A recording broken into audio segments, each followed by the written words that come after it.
절대 언약을 선택한 2세 그러는데 뭐가 절대 언약이었을까라고 생각을 아마 여러분이 보시면 절대 제자인 다윗을 세운 것을 두고 한 겁니다. 그래서 우리가 절대 언약이라고 하는 얘기는 언약이라는 것은 뭐 그리스도가 우리에게는 언약이죠. 그런데 또 우리에게는 그 그리스도가 언약인 것만큼 그 그리스도를 전할 사람을 세우는 것도 우리에게 주신 언약입니다. 그런 의미에서 보면은 이 이새라는 사람이 한 최고의 그 사명, 응답, 축복이 뭐냐면 다윗이라는 사람을 단순히 아들로가 아니라 제자로, 절대 제자로 세운 것을 볼 수가 있죠. 지난번에 우리가 한나가 사무엘을 세운 것처럼 오늘은 이제 이새라는 사람이 다윗을 어떻게 제자로 세웠는가 하는 이야기를 볼 수가 있습니다. 제자라고 할 때에 단순히 열심만 가진 사람 뭐 이런 것보다는 세 가지가 좀 구비되어 있어야 돼요. 하나는 뭐냐면 복음 안에서의 전문성. 일단 뭐 복음이 정확해야 되겠죠. 그래서 복음 안에서의 전문성과 그리고 현장성이 있어야 되고 또 하나가 미래성이 있어야 됩니다. 결국은 뭐 이걸 한마디로 말하면 좀 매력적인 사람이 필요해요. 복음을 가진 매력적인 사람. 플랫폼이라고 할 때 그 플랫폼은 결국은 사람입니다.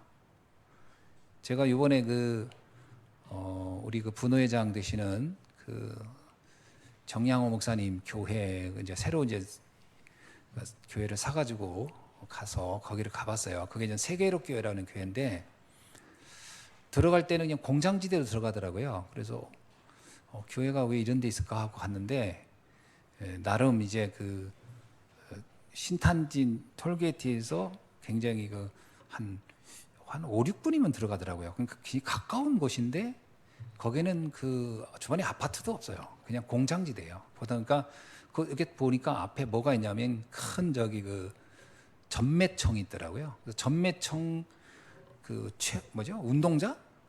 조그만 전매청은 운동장 같은 거 그것도 다 교회가 같이 쓸 수 있는 상당히 위치가 상당히 좋았어요. 근데 이제 그 교회를 가보니까 교회 정말 잘 지어놨어요. 그 규모에 비해서는. 근데 왜 안 됐냐? 이유는 딱 하나예요.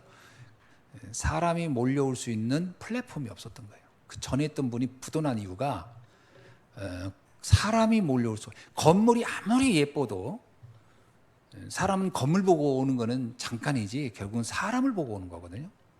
사람이 매력적이어야 되는 거예요. 그 매력적이라는 얘기 뭐예요? 복음의 사람으로 세 가지가 준비되어 전문성, 현장성, 미래성이 준비되어 있어야 됩니다. 이런 랩런트를 우리가 세워야 되는 거죠. 근데 이런 것을 세우는데 우리가 어떻게 세워야 되냐? 최선을 다해서 세운다라는 말보다는 이번에 나온 그대로 표현하면 우리가 생명을 걸고 세워야 한다. 이 말이 더 정확할 거예요. 생명 걸어야 된다. 요게벳이 모세를 세울 때 생명 걸었잖아요. 그리고 사실은 이 이새가 다윗을 세울 때도 보면은 엄밀하게 말하면 생명 걸고 세운 것처럼 보여지지요. 그래서 우리가 복음 안에서 복음의 사람, 매력적인 복음의 사람, 쉽게 말하면 사람들이 찾아올 수밖에 없는 플랫폼을 세워야 할 줄로 압니다. 그래서 우리 남전도에도 사실은 궁극적으로 우리가 언약을 잡는다라고 할 때 뭘까요? 교회의 플랫폼을 세우는 거죠. 그 플랫폼은 뭐냐면 보이는 건물 이것도 중요하지만 더 중요한 건 사람입니다. 일단 우리 남전도의 회원 하나하나가 일단 복음 안에서 좀 매력적이어야 돼요. 사람들이 볼 때 왠지 자꾸 만나고 싶고 그리고 자꾸 대화하고 싶고 말씀을 듣고 싶고 그런 사람이 돼야 됩니다.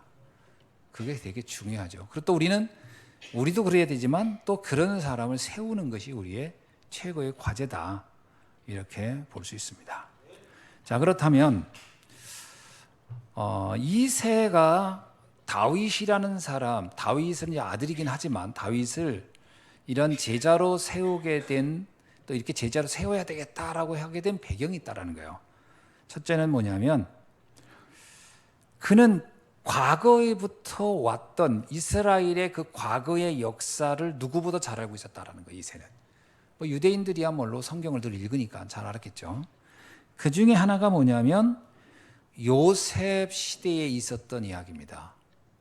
요셉이라는 사람이 얼마나 중요한 사람인지를 알았을 것이고, 그 시대에 또 요셉의 그 가족들, 가문이 또 얼마나 요셉의 생각과 달랐는지도 알았을 겁니다.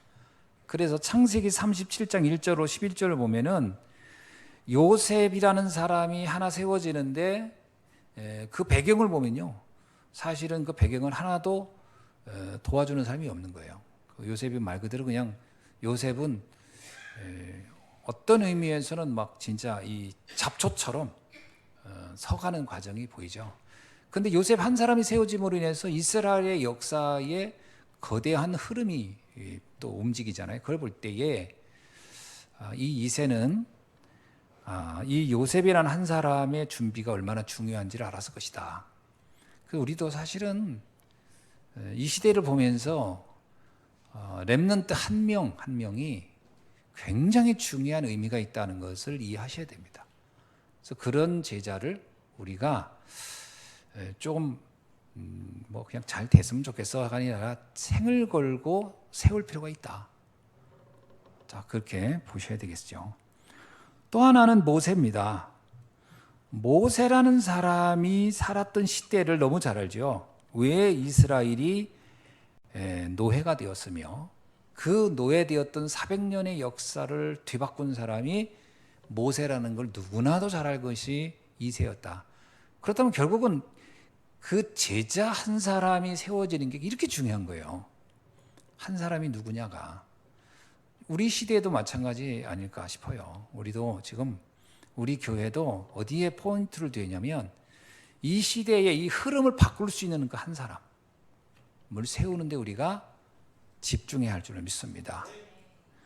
그렇다고 한 사람이라고 해서 딱 누구 하나만 지목한다고 보는 게 아니고 그들 중에 누굴지 모르니까 모두를 복음으로 세우는 거예요. 그 중에 이제 어느 날 딱 드러나는 그 깃발을 들은 사람이 있겠죠. 모든 사람을 우리에게 맡겨준 모든 렘넌트를 한 사람도 소홀히 하지 않고 관심을 가지고 이 한 사람이 누구일지 모르니까 세우는 겁니다. 이거 집중해서 해야 돼요. 자, 사사시대를 보세요. 사사시대의 문제는 뭐였죠? 사사시대도 믿음의 사람들이 늘 있었지만 가장 큰 문제는 뭐냐면 그때 가장 큰 문제는 자기의 소견대로 신앙생활을 했다는 겁니다. 그러니까 말씀 중심이 아니라 개인의 생각 중심으로 신앙생활하면 사실은 이 제자가 나오기가 어렵거든요. 그래서 어떤 의미에서는 이 각인 바꿔주는 게 중요한 게 뭐냐면 내 중심, 내 생각대로 하는 게 아니고 말씀 따라가는 거예요. 시대 말씀의 흐름 따라가는. 특히 유 목사님이 말씀보다 중요한 것이 말씀의 흐름이다라고 할 때 그 의미를 잘 파악해야 돼요. 말씀이라고 하는 건요, 보통 그 이상한 교단이나 이상한 사람들이 성경 말씀을 가지고 하거든요. 특히 이만희라는 사람도 그 말씀 가지고 하잖아요. 근데 그 사람이 놓치는 게 뭐냐면 말씀의 흐름을 못 보는 거예요. 흐름을 못 보니까 뭐 자꾸 계시록 가지고 자꾸 얘기하고 그러는데 계시록의 흐름은 뭐냐면 어떤 어려움이 와도 흔들리지 마라는 게 핵심의 흐름이에요. 근데 그 흐름은 못 보고 거기에서 뭐 이상한 비유 몇 개 꺼내가지고 막 그거 가지고 강조하고 있거든요. 그러니까 뭐냐면 그 말씀은 말씀이에요. 그러나 흐름이 안 맞는데 말씀 가지고 간다면 그 말씀은 사람들에게 도리어 올무가 돼버리죠. 그래서 우리가 말씀을 가지고 가는데 어떤 말씀이냐, 말씀의 흐름을 가지고 갈 수 있는 제자. 지금 이 시대가 뭘 원하는지, 이 시대에 어떻게 흘러가고 있는지. 지금 이 시대를 우리가 보면은요, 일단 복음이 거의 사라지고 있어요. 뭐 확실한 건 복음이 사라진 거 아닙니까? 교회들은 많은데 희한하게요, 오직 그리스도 하면은 사람들이 불편해해요. 그걸 뭐 아니다 이렇게 하는 교회는 없을 거예요. 근데 불편해해요. 왜냐하면 그것만 가지고는 안 될 것 같다는 거예요. 그래서 요즘 굉장히 많이 이렇게 되는 게 뭐냐면 행위가 동반돼야 된다는 얘기를 하는 거예요. 이번에 저한테 어느 목사님이 책을 3권을 보내왔더라고요. 교회 이름이 사랑의 교회, 사랑으로의 교회인가? 사랑의 교회인가? 뒤에 좀 표현은 사랑으로의 교회인가? 사랑의 교회인가? 하여튼 그런 교회예요. 근데 예장 합동 측에서 목사님인데 변승환인가? 뭐 그런 목사님인데 책을 3권을 보내온 거예요. 그래서 제가 이분이 왜 나한테 이 책을 보내왔을까? 그래서 처음에 이렇게 신천지에서 보낸 줄 알고 버리려고 버려야지.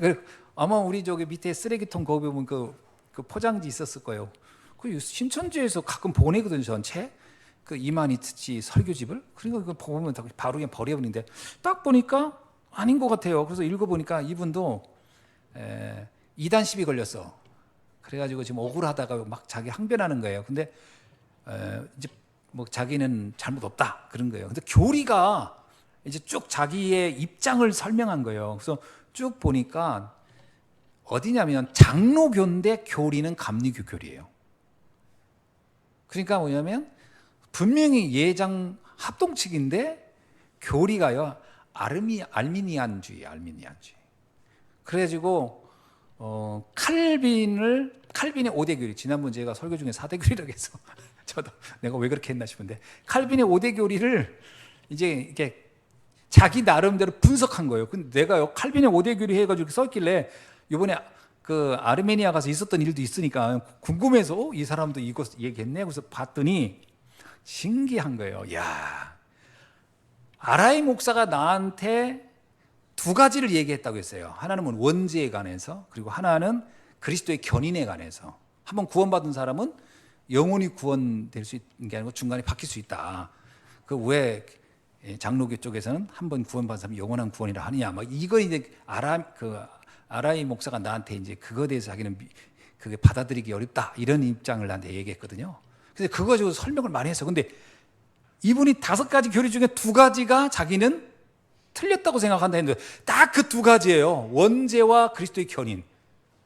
너무 재미있잖아요. 그래서 야 어떻게 똑같냐? 그래가지고 이제 읽어봤어. 어저께 읽어보니까 입장이 똑같은 거예요. 뭐냐면 사람이 구원 받았다가도 또 다 이렇게 타락할 수도 있고 그래요. 그래서 뭐가 필요하냐? 우리가 날마다 하나님 앞에서 성령 충만 받아야 되고 또 날마다 구원을 이루어 가야 된다.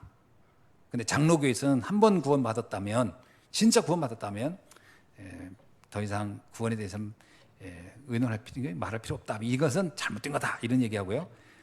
원죄에 관한 것도 이 사람은 그 지적한 거예요. 그래서 내가 이거 보면서 근데 교인이 몇 명인 줄 아세요? 그 교회 교인이? 내가 갑자기 숫자가 사모한테 말해도 얼마나 했죠? 몇 명이 했죠? 3만 명. 예. 교인 수가 3만 명 교회예요. 단일 교회 교인이 3만 명. 예원교회보다 3배 큰 거예요. 서울에 있고요. 교회가 3만 명 되는 교회 우리나라에. 근데 그 목사님의 입장이 보니까요. 예수 그리스도 얘기를 해요. 근데 뭐라고 하는지 알아요? 루터가 얘기한 것 중에서도 이건 문제다라고 한 게 뭔지 아세요? 오직 믿음으로. 오직이라는 것이 원래 없다는 거예요. 이분 쓴 글이에요, 이게. 그러니까 믿음으로지 오직이라는 말은 후대 사람들이 붙인 거다라는 거예요. 정말 그럴까 싶어서 내가 또 찾아봤어요. 루터의 종교개혁 초기의 그 원본, 그 비텐베르크 성전에다 붙였던 거기에 뭐라고, 거기 솔라 피데라고 분명히 썼어요. 오직 믿음으로라고 썼거든요. 근데 이분은 그거 아니라는 거예요. 그러니까 무슨 얘기냐면요. 근데 책을 이제 왜 3권이냐면 한 권은 자기 변론을 쓴 거고 지금 재판하고 있는 내용에 대한 이 자기에 대해서 사람들이 왜 이단이라 하는지 막 나는 억울하다 막 그래서 그 변론한 책이고 또 하나 이게 설교집이에요. 그 설교집인데 내가 읽어봤거든. 쭉 읽어봤는데 설교집 첫 장의 제목이 뭔지 아세요? 헬라 수로보게니아 여인의 믿음이에요. 그 설교집 첫 장이. 그래서 어제 나는 이 내 설교를 다 해놓은 상태에서 보게 되더라요. 또 이렇게 이 사람 똑같은 본문 1강이 어떻게 나오고 똑같지? 그래서 재밌더라고요. 그래서 쭉 읽어봤어요. 읽어봤는데 나름대로 관점은 그게 나쁘진 않아요. 나쁘진 않은데 오직이라고 하는 부분에 대해서 동의하지 않는구나. 오직 예수. 왜냐하면 오직 예수 그건 뭐예요? 오직 예수만 믿으면 돼라는 거예요.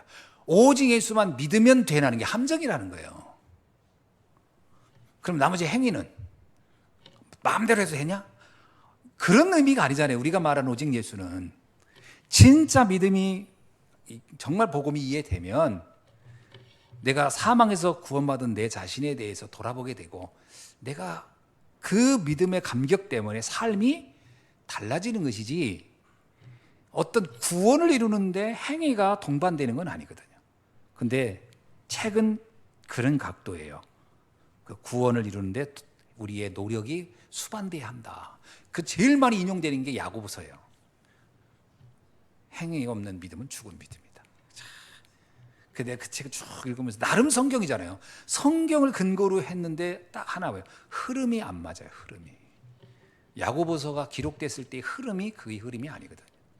그러니까 제가 이렇게 딱 보면서 그런데 성도가 3만 명이 모이는 교회네.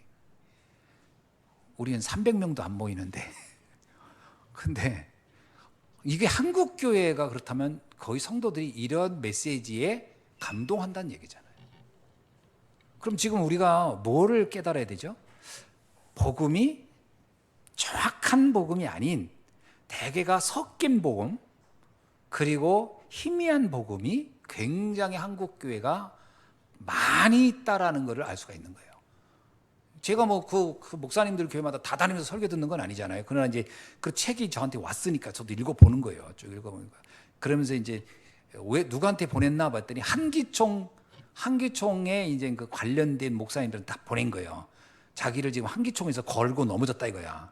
너무 억울하다 이렇게 얘기하는 거예요. 근데 내가 다락방 뭐 얘기 있나 보고 봤더니 묘하게 다락방 얘기는 또 없더라고요. 그래서 이 사람이 또 다락방 얘기는 모르는가 보다 하고 말았는데 그런 겁니다. 이제 근데 이제 이게 이 흐름을 잘 봐야 돼요. 지금 한국 교회 흐름이 어떤 흐름이냐? 복음이 섞여 있거나 희미하다라는 거예요. 이 부분을 우리가 잘 봐야 돼요. 그래서 왜 우리가 오직 복음이어야 하는가? 왜 그리스도여야 하는가? 아니 사도행전 4장 12절 분명히 얘기했잖아요. 다른 이로서는 구원을 얻을 수 없나니. 구원을 얻는데 예수 그리스도 외에 다른 방법이 없다라고 분명히 사도 바울도 말했는데 왜 자꾸 거기에 행위를 자꾸 사람들은 조금씩 포함시킬까? 뭐냐면 진짜 믿음을 가지고 그리스도의 그 은혜로만은 안 된다라고 하는 게 있구나. 이 얼마나 그게 무슨 얘기예요? 인간적인 거거든. 합리적인 생각을 자꾸 하는 거거든. 그런 거 보면 우리가 이 시대의 흐름을 정확히 봐야 돼요. 어떤 제자를 세워야 되는가? 어떤 교회를 만들어야 하는가? 여기 답이 나오는 거예요, 사실은. 진짜 저거 뭐 제가 다락방 막 옹호하고 뭐 우리 다락방만 복음이 있다 이런 건 아닙니다. 저도 우리 다락방 안에 여러 가지 문제점 이런 거 왜 모르겠어요. 다 듣고 있죠. 제가 뭐 이렇게 노회장이다 보니까 이렇게 노회에서 일어난 일 또 우리 교단에서 일어난 일이 다 보고가 돼요. 진짜 내가 이게 노회장이라는 게 이런 상황이구나, 이런 위치구나. 막 여기저기서 보고를 다 해주니까요. 그럼 다 알겠습니다. 개교에 속속도 일어난 일을 다 듣습니다. 다 듣는데도 불구하고 제가 왜 그러면 그건 중요하지 않아라고 할 수 있느냐? 오늘 오전의 메시지도 그런 거예요.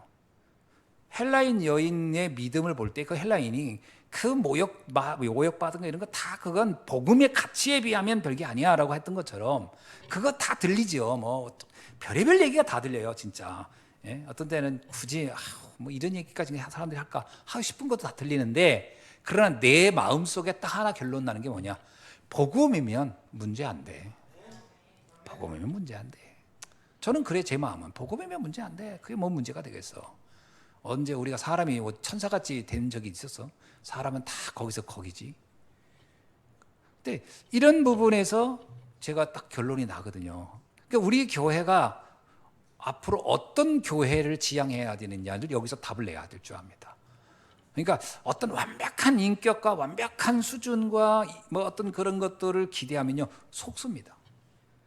애당초 인간 공동체 있죠. 복음이 제외된 인간 공동체는 연약할 수밖에 없어요. 부족할 수밖에 없어요. 로마서에서 나오잖아요. 우리의 연약함이 도리어 나에게 짐이 되겠느냐? 아니에요. 내 연약함이 그리스도를 의지하는 통로가 되는 거예요. 사실 내가 더 완벽해지잖아요. 그러면 그리스도에게로 가는 게 아니라 내가 보기에는 교만으로 갈 거예요. 우리가 이 정도 하는데 뭐가 더 필요하겠어. 그래서 우리는 우리 자신이 인격적으로 완벽하지 않은 게 은혜다. 전 솔직히 그런 생각이 들어요.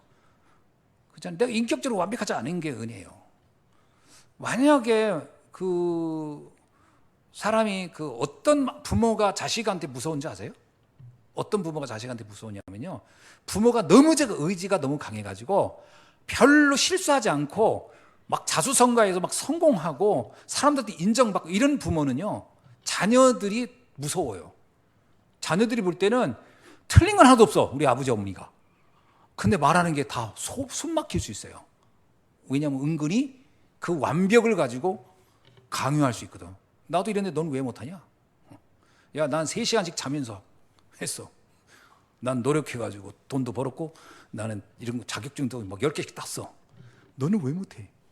인간이 말이야. 이게 짐승이네. 이러고 나오면 그 자식은 죽습니다. 완전히.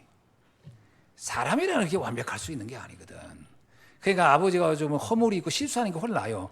그러면 자식한테 말 못해. 할 말이 없어. 그냥 아유 뭐라고 하려다가 네가 나를 우습게 보겠구나. 그러고서 나도 우리 자녀들한테 뭔 말을 못해요. 왜? 막 틀리는 게 너무 많아. 막 하다가 막 칼빈의 4대 교리를 하질 않나 그래서 내가 뭘 이렇게 내가 잘한다고 말하겠어? 난 잘한다고 말 못하겠어요. 뭐 설교 끝나고 나면 막 바로 막 틀린 거 생각나. 아까도 뭐 비행기가 막 올라갈 때 뭐 20%. 그 내가 진짜인가 하고 가가지고 뒤져봤더니 20%가 안 되는데. 그래가지고 이것도 내가 어디서 잘못 들었구나. 그래가지고 또 자, 우리는 이게 부족합니다. 그러나 의도 방향 이건 우리는 알자. 그러니까 나는 그 생각, 하나님의 은혜 없이는 내가 하루도 살 수 없는 사람이구나. 그래서 우리는 오직 그리스도다. 그죠? 오직 그리스도다. 자, 그러니까 어떤 면에서는 이 이새가 볼 때 이스라엘의 그 많은 사건들을 보면서 뭘 느꼈냐면 복음 가진 한 사람이 참 필요하구나. 이걸 봤을 거라는 거예요. 그리고 나서 또 본 게 뭐냐면 어느 날 사무엘이 다윗에게 기름을 붓지 않습니까? 자기 아들을 목동일 때. 그때 이새는 또 생각한 겁니다.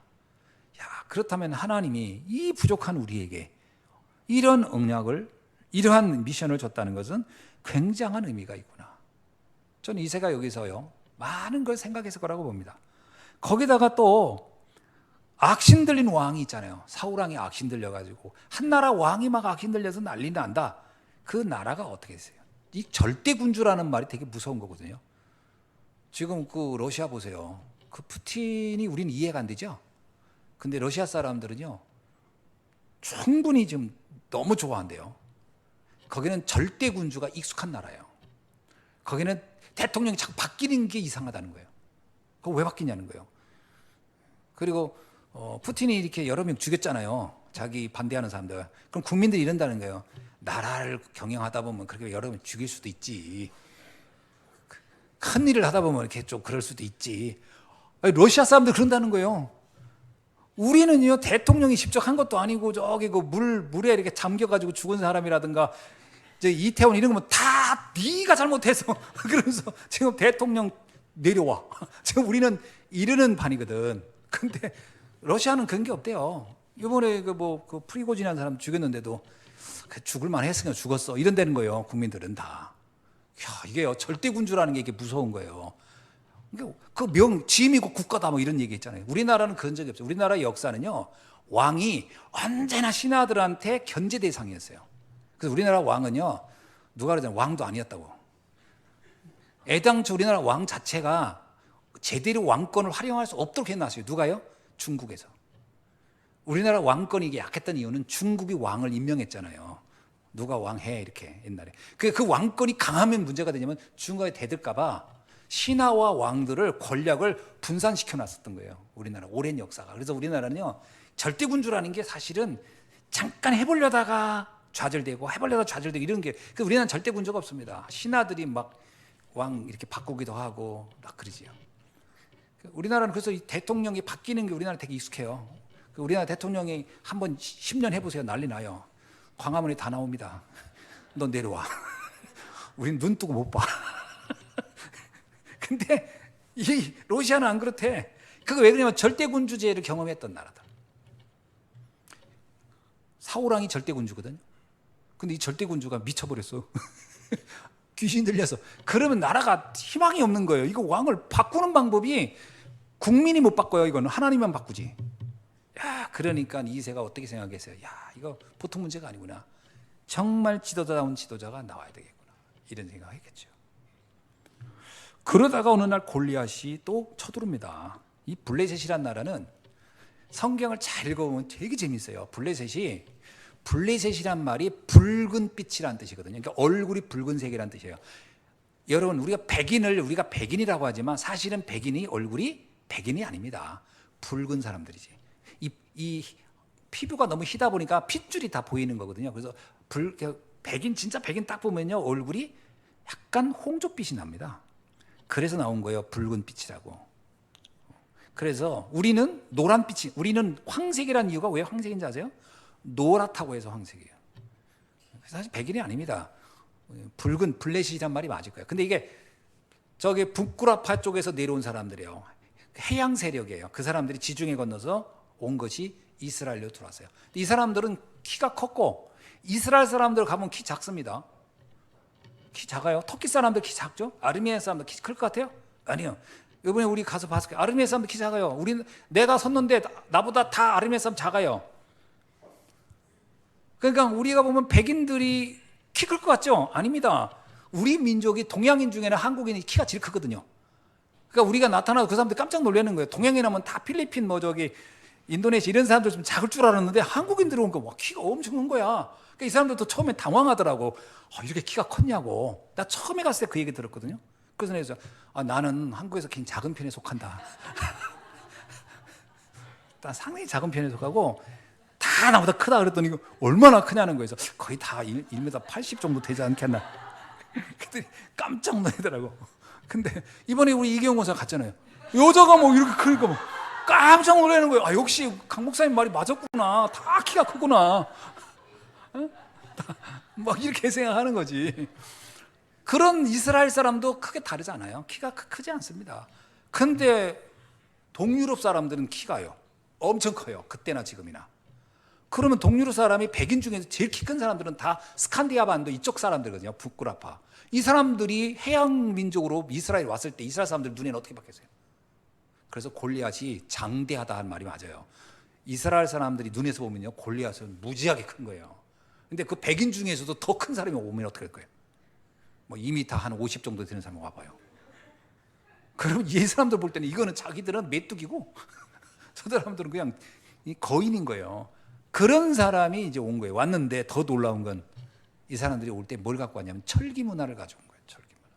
이스라엘 이 왕정 시대 있죠. 이 다윗왕 요때가 이스라엘은 청동기 문화에서 철기 문화로 넘어가는 과도기인데 아직 철기 문화를 받기 전이었어요.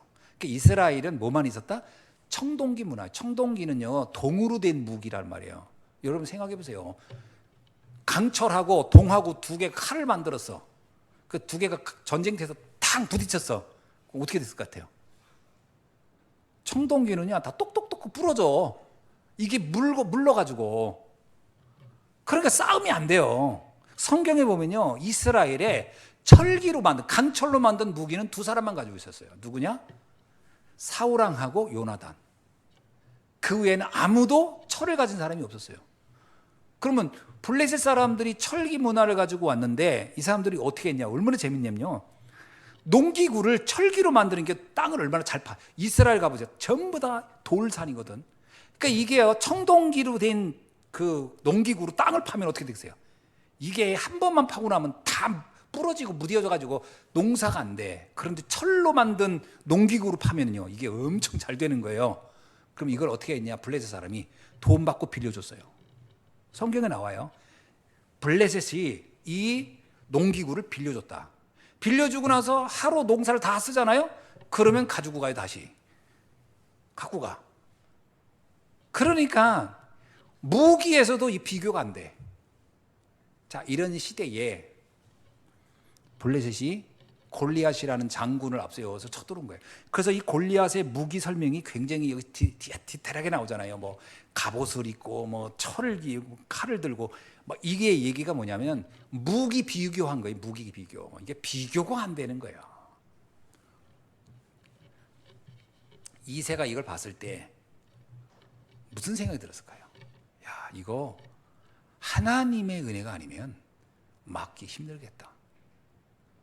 그래서 다윗에게는 너 칼을 만들어 이러지 않았어요. 이새가 돌을 던져. 철기 문화의 청동기가 아니고 석기로 대들어. 사실은 철기 문화와 석기 문화의 싸움이라. 그러면 이거는 뭘 의미하는 걸까요?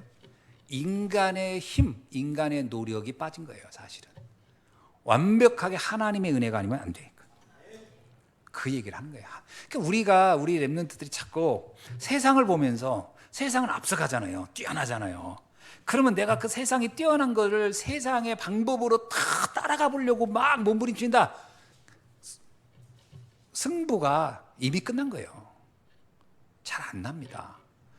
불신자들은 이미 한참 앞서갔어요. 그 앞서가는 문화로. 그러면 뭐로 해야 돼요? 이새가 잘 본 거예요. 우리는 영적 서밋으로 도전한다. 영적 서밋으로 간다. 우리는 이 눈을 가지고 다윗을 키웠다고 하는 거예요. 지금 우리 후대들에게 세상 사람들이 하는 그걸 보면서 우리도 저거 해야 돼 라고 하면 물론 타고난 애 중에 할 수 있어요. 그러나 그거 가지고 승분한다고 보지는 않습니다. 진짜 복음의 힘으로 세상을 살릴 수 있다. 그 비밀을 우리가 깨달아야 돼요. 이거를 정말 결론 내야 돼요. 오늘 아침에 구역 예배 때 그거 나왔잖아요. 유 목사님이 영적 서밋이 돼야 된다. 그것이 각인뿌리 체질되어야 세상을 바꿀 수 있다. 제가 그 얘기하면서 예화를 하나 들은 거 있잖아요. 제가 최근에 이제 들은 얘기인데, 그 목사님, 제가 잘 아는 목사님 교회에 렘넌트가 있는데 예배를 그렇게 열심히 드린대요. 예배를. 근데 얘가 잘하는 게 없어. 공부도 못해. 재능도 없어. 아무것도 못한대. 근데 예배는 잘 드린대. 근데 또 그 교회에 여학생이 하나 있는데 얘도 예배는 정말 잘 드리는데 공부를 못해. 얘도 재능이 하나도 없어. 그래서 두 사람을 놓고 걱정하다가 어느 날 목사님 불렀대요. 야, 둘이 결혼해라. 그래가지고 믿음 좋은 남자와 믿음 좋은 여자애를 결혼시킨 거야. 랩런트를. 근데 재능이 하나도 없어. 학벌도 안 좋아, 실력도 안 좋아. 그래가지고 이 목사님이 결혼시켜놓고 보니까 걱정이 되더래요. 얘 뭐 먹고 살고 해야 되는데 이거. 그래서 하루는 불렀대요. 니들 잘하는 거 없냐 했더니 잘하는 게 아무것도 없다더래요. 뭐 노래를 할 줄 아나, 뭘 할 줄 아나, 공부를 할 줄 아나.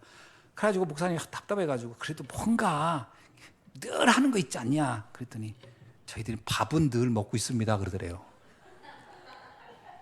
밥은 늘 먹고 있다고. 그래, 그거다. 그럼 식당 해봐라 그랬대요. 걔들한테 식당 하라. 그리고 얘들이 둘이 식당을 냈는데 이게 웬일입니까? 식당이 얼마나 잘 되는지 지금 체인점을 몇 개를 냈대요. 그래가지고 목사님이 가서 밥을 먹어봤대. 사람이 이렇게 몰리니까. 근데 맛이 별로 안 좋더라. 뭐 그렇게 굉장히 맛있을 줄 알았더니 근데 얘 맛도 그냥 평범한데 어떻게 사람들이 몰리지? 그게 비밀인 거예요. 그게 석기예요. 석기, 돌. 그러니까 뭐 특별한 재능이 뭐냐, 하나님이 그 경제를 축복하는 거예요. 근데 이 두 아이의 특징이 있대요. 지금까지도 그 사업하면 그 바쁜 중에도 예배를 그렇게 열심히 드린다는 거예요. 그게 모든 거를 뒤집는 반전이에요. 반전. 영적 힘, 영적 서밋.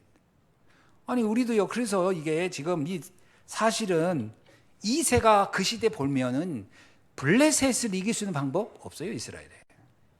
뭘 이깁니까?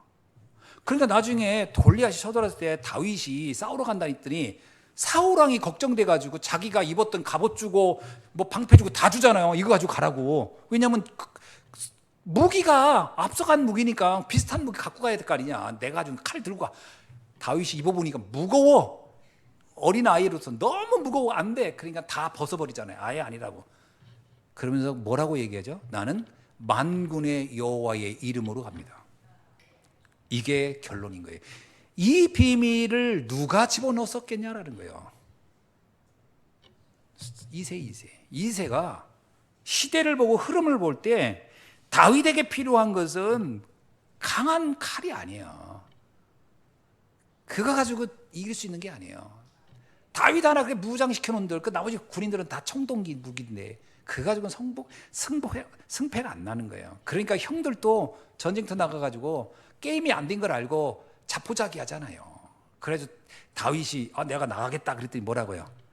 네가 전쟁터를 말이야 이게 무슨 놀이터인 줄 아냐 임마? 그럼 막 그 다윗을 야단친 거는 형들이 뭐 질투해서라기보다는 자기들이 볼 때는 희망이 없는데 아무런 희망이 없는데 얘는 그 하나님의 이름 만군의 여호와의 이름으로 가겠다 그러니까 이게 말이 안 된다고 본 거예요. 영적 서밋이라는 것은 불신자가 볼 때는 정말 말이 안 되는 거예요. 그게 되겠어? 그렇지 않습니까? 그 영적 세계니까. 영적 세계를 이해하지 않는 사람이 영적 세계를 얘기하면 뭐라고 하겠어요? 그 말 같은 소리 해라. 그러려면 집에 가가지고 막 공부라도 한 잔 더 해. 이러지 않겠어요? 자격증을 하나 더 따. 그러지 않겠어요? 근데 그게 아니라는 거예요. 영적인 비밀을 안다면 이거는 그 누구도 감당할 수 없는. 모세가 무슨 군사력을 가지고서 출애굽한 게 아니에요. 엄청나게 충격적인 거는 양피도 발라가지고 문설주 발라가지고 나온 거예요. 이게. 그러니까 바로 왕이 미칠 일이지. 저게 어떻게 저런 일이 가능하냐. 그러니까 바로 왕이 출애굽해서 나갔다는 거 듣고서 자기들이 열받아가지고 이건 아닌 것 같다. 그래서 군사 입고 다 쫓아가잖아요. 이거 야 우리가 뭔가 이거 좀 뭔가 콜렸어 그러고. 근데 나중에 가서 홍해에 다 수장돼 버리잖아요. 또 그게 사람이 하는 일이냐고요. 영적 비밀이거든요. 그렇다면 이런 언약을 후대에게 넣는 사람이 누가 넣겠냐는 거예요. 합리적이고 이성적인 사람은 이 말 못합니다. 난 이세가 영적인 세계의 가치를 정확히 알고 있었다. 그러니까 다윗에게 그 말을 할 수 있었지요. 여러분, 우리 자녀들한테요, 우리가 찾지 못하면 세상의 기능 있잖아요. 세상 기능. 그거 물론 필요하겠죠. 근데 자꾸 그거에다가 희망을 걸게 되면요, 사실은 그거 가지고 그냥 불신자하고 한번 링에 올라가서 싸워보세요. 이길 수 있나? 불가능합니다. 제가 요번에 폴란드 가가지고서 그 쇼팽 박물관 갔더니 들어가자마자 첫 면에 조성진 막 이따마는 피아노 치는 거 탁 사진 있더라고요. 어쨌든 약간 국뽕이 차오르더라고. 와, 야 이런데 막 조성진 사진이 쫙 있구나. 그거 쇼팽 박물관에 그 딱 보고서 와 이거 그랬잖아요. 자, 그런 불신자와 지금 우리 현우가 게임을 해가지고 게임이 됩니까? 폴란드 가가지고서 이현우를 아십니까? 그러면은 햄버거나 먹고 가라 그러지. 뭐로 해야 되냐는 거예요. 뭐로. 근데 이거 뻔한데 우리는 자꾸 그걸 잊고 너도 조성진처럼 쳐봐. 그게 되냐고요. 그게 손가락에 쥐나거나 관절염 생기지. 안 되는 거야. 뭐로 도전하라? 영적 서밋으로 가라. 방향 확 틀어야 돼요. 그래, 너는 세상에 그 기능으로 간다면, 너는 창과 단창을 자랑하는 거라면 나는 만군의 여호와 이름으로 간다. 이 고백을 할 수 있어야 돼요. 누가요? 현우가. 나는 만군의 여호와의 이름으로 난 친다. 너는 테크닉으로 친다며. 내가 칼과 장탕으로 뭐야 이게 칼과 창과 창으로 단창으로 나간다면 나는 만군의 여호와 이름으로 간다. 누가 하나님 앞에 영광 돌리고 누가 하나님이 축복하겠냐. 이것이 절대 제자를 세우는 방법이다. 그러니까 우리가 자꾸 절대 제자 할 때마다 오해하는 게 뭐냐면 탁월한 기능이라고 생각하지만 그렇지 않습니다. 기능은 그 다음에 살아나는 거예요. 하나님이 쓰는 현장에. 그러니까 이 비밀을 알도록 하기 위해서 한 것이 뭐냐면 심부름보래인 거예요. 어떤 부모가 전쟁터에 자식을 심부름보래입니까? 웬만하면 도망가라고 하지. 지금 그 러시아에 전쟁 나자마자 러시아에 돈 많은 사람들은 다 도망가 가지고서 지난번에 그 뭐야 러시아 그 목사님 그 등치 좋은 목사님인데 이름이 기억이 안 나네. 예? 아니 그거는 러시아 아르메니아고 저기 그 북선 그 제주도 갔을 때 만났던 목사님이 있었어요. 안드레인가? 이게 뚱뚱하신데. 근데 이분이 러시아에서 이제 그 선교하다가 푸틴을 비난한 거 제가 그 저기 유튜브에다가 이 전쟁은 미친 짓이라고 막 그러면서 했더니 바로 추방 내려가지고 쫓겨난 거예요. 그래가지고 이 사람이 러시아 갈 수가 없어. 그래가지고 쫓겨났는데 어디로 가다가 저기 그 세븐가? 발리. 이 사람이 계속 유튜브를 올렸대 메시지를. 그랬더니 발리에 있던 러시아인들이 발리로 와달라고 발리 와서 메시지 해달라고. 그래서 발리를 갔대요. 갔더니 이게 웬일입니까? 러시아에서 돈 많은 사람들이 전쟁 나자마자 거기 다 도망왔더래. 그래서 발리 갔더니요 러시아에서 막 진짜 돈 좀 있었다는 사람들이 거기 가서 별장 사가지고 거기서 지금 그 돈 쓰느라고. 근데 그 사람들이 돈은 쓰지만 불안하잖아요. 나라가 전쟁하고 있으니까. 그러니까 지금 말씀 들으려고 막 사모하는 거야. 그러니까 이 목사님이 가서 메시지 하니까 못해요. 이 사람도 돈이 많으니까 바로 교회 사주고 사택 사주고 그다음에 승용차 사주고 다 해가지고 지난번에 제주도 왔는데 그분들이 자비령으로 다 온 거예요. 우리 그 선교대회 때. 나 깜짝 놀랐잖아요. 거기서 온 성도들 왔는데요. 다 들고 있는 게 다 명품이야. 샤넬, 구찌. 왜 그러냐면 돈이 많은 여자들이야. 그리고 젊은 사람들이야. 왜? 신흥 재벌들이니까. 그들이 다 거기 와 있는 거예요. 그래서 내가요, 와, 이렇구나. 전쟁 나니까 돈 많은 사람부터 다 도망가는구나. 2세가 아들을 전쟁터 왜 보내요? 발리로 보내야지. 근데 너는 전쟁터 가서 증표를 가져와라. 그게 뭘 얘기할까요? 육신적으로 본 게 아니에요. 영적으로 가서 그 현장을 보라는 거예요. 지금 하나님 무엇을 원하는지 네가 봐라. 그게 절대 제자 세우는 방법. 우리가 렘넌트들한테 뭘 보여주면 현장 보여줘야 돼요. 이 현장에서 진짜 하나님이 원하는 게 뭔지를 봐라.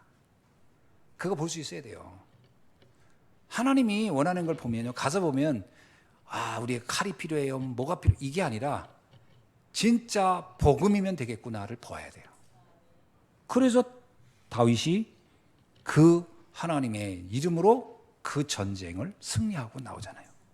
이런 절대 언약을 선택한 이새는 보통 사람이 아닌 거죠. 우리가 우리 자녀들을 볼 때 우리 자녀들을 어떻게 키울 것인가라는 그 답을 여기서 찾아야 됩니다. 우리 다음 후대들을 어떤 식으로 우리가 안내할까 답을 여기서 찾아야 돼요. 우리 후대들에게요 계속 그 얘기 해줘야 됩니다. 각인돼야 되거든요. 진짜 너가 필요한 것은 복음이다. 진짜 예배에 성공해서 하나님이 주는 위로부터 주는 보좌의 축복으로 세상을 바꿀 수 있는 주역이 되기를 원한다. 이런 제자를 세울 수 있기를 주의 이름으로 축원합니다. 저는 이 준비를 지금부터 하는 거죠. 이게 일천망대 세우는 비밀이라고 봅니다.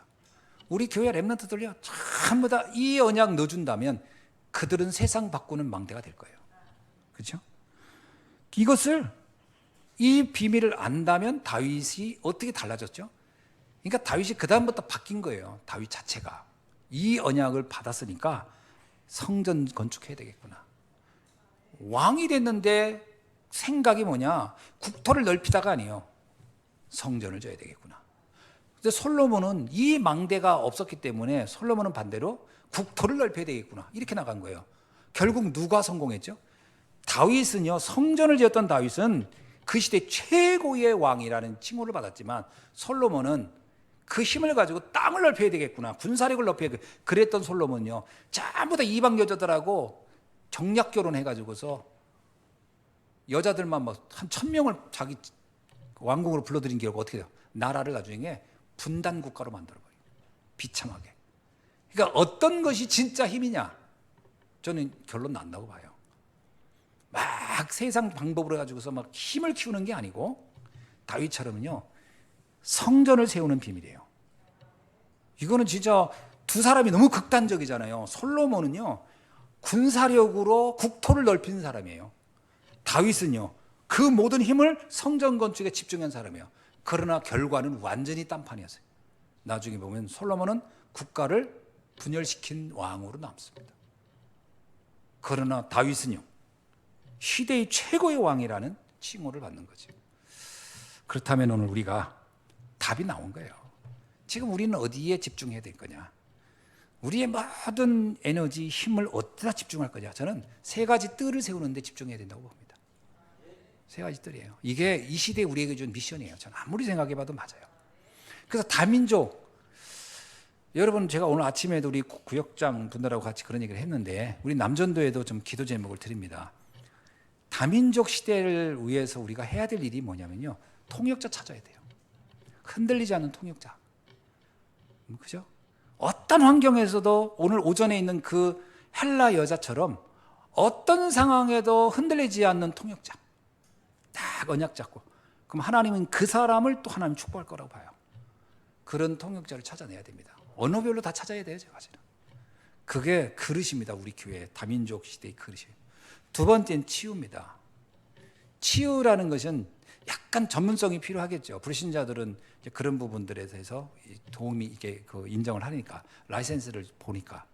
그래서 전문성을 가지면서 진짜 복음으로 치유할 사람들 나와야 됩니다. 저는 요즘은 단어가 다 힐링이라는 단어가 다 통하잖아요. 요즘 무슨 종교단체도 다 힐링하더라고. 음악, 뭐 치유 음악이니, 뭐 미술 치료니, 다 그런 것이고 나가거든요. 그게 이 시대의 트렌드예요. 원하는 거예요, 사람들. 점점 사회는 발전하는 것 같은데 마음과 육신의 병은 점점 깊어지거든요. 이거를 치유해 줄 수 있는 건 뭐냐면 완벽하게 복음으로 외에는 답이 없다. 그럼 복음으로 치료해 줘. 근데 이 힐링은 조금 자연적인 배경이 좀 필요합니다. 그래서 우리가 가능하면 좀 자연 친화적인 환경들을 좀 생각하고 있는 이유가 거기 있는 거예요. 그래야 거기에서 메시지도 주고 하니까. 제가 어제 잠을 자는데 참 정말 좋더라고요. 그래서 제가 항시 저는 아파트를 별로 안 좋아하는 이유 중에 하나가 딱 누워있는데 밖에서 풀벌레 소리가 탁 들리니까 이야, 가을이 왔구나. 여러분, 풀벌레 아파트 사람은 그거 못 느낄 거예요. 1층에 사는 사람은 톡 들으려나? 풀벌레 소리가 계속 들리는 거예요, 바깥에서. 그래서 어저께 교회 딱 왔더니 여치 소리가 막 들리는 거예요. 알고 봤더니 주방에서 막 여치 한 마리가 계속 울어대는 거예요. 그래서 내가 주방 탁 열고 너도 나를 행복하게 해주려고 여기까지 들어왔구나. 근데 오늘 보니까 안 울대. 굶어 죽었나. 근데 걔가 계속 울더라고, 그 주방에서. 그래가지고 또 이런 좀 자연 친화적인 환경이 필요하죠. 그 유목사님도 그래가지고 저기 대마도에다가 힐링 센터 세운다 그러잖아요. 어떤 분이 기증해가지고 대마도에다가. 네? 소가 장로가 했다겠나? 예. 우리는 소가 했으니까 말이 좀 하면. 자, 아무튼 우리 현장에 이런 우리가 치유센터 이런 것들이 그래서 필요하다.